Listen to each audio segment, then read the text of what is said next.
இப்போ அழகும் ஆடம்பரமும் இருந்த 1000 பேர் கூட ஆசையா பழவாங்க. அன்பா இருந்தா பழகிற 10 பேர் கூட உண்மையா இருக்கும். நம்ம அவங்கள மாதிரி ஆகணும் இவங்கள மாதிரி ஆகணும் அப்படின்லாம் ஆசைப்படாதீங்க. அதுக்குதான் அவங்களே இருக்கிறாங்களே.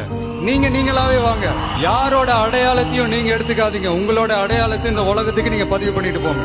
நம்மள வணங்குறவங்களும் இருப்பாங்க, நம்மள வரவேற்கிறவங்களும் இருப்பாங்க, நம்மளை எதிர்க்கிறவங்களும் இருப்பாங்க.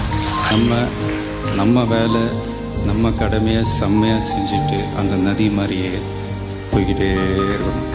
ஜெயிக்கணும்ன்ற வெறி இருக்கிற எல்லாருக்குள்ளேயும் ஒரு போட்டியாளர் இருக்கணும். அந்த போட்டியாளர் நீங்களா தான் இருக்கணும். நீங்க தான் எதிரி, நீங்க தான் போட்டி, நீங்க அடுத்தவங்களெல்லாம் அந்த மாதிரி பார்க்கணும்னு அவசியமே இல்லை. அப்போ உங்க உயரம் என்னன்னு உங்களுக்கே தெரியாம போயிடும். Compete with yourself, only that will make you better. நாம ஒரு செயல் செஞ்சா அது நமக்கு நல்லது நடந்தா சந்தோஷம்தான். ஆனா அதே செயல் நம்மளை சுத்தி இருக்கிறவங்களுக்கும் நல்லது நடந்தா அதான் சரியானதும் கூட. கிடைச்ச வண்டியில ஏறி நினைச்ச இடத்துக்கு போக முடியாதுங்க. நமக்கான ட்ரெயின் வரணும்னா நாம கொஞ்ச நேரம் பிளாட்ஃபார்ம்ல நின்று தான் ஆகணும். என்ன நண்பா?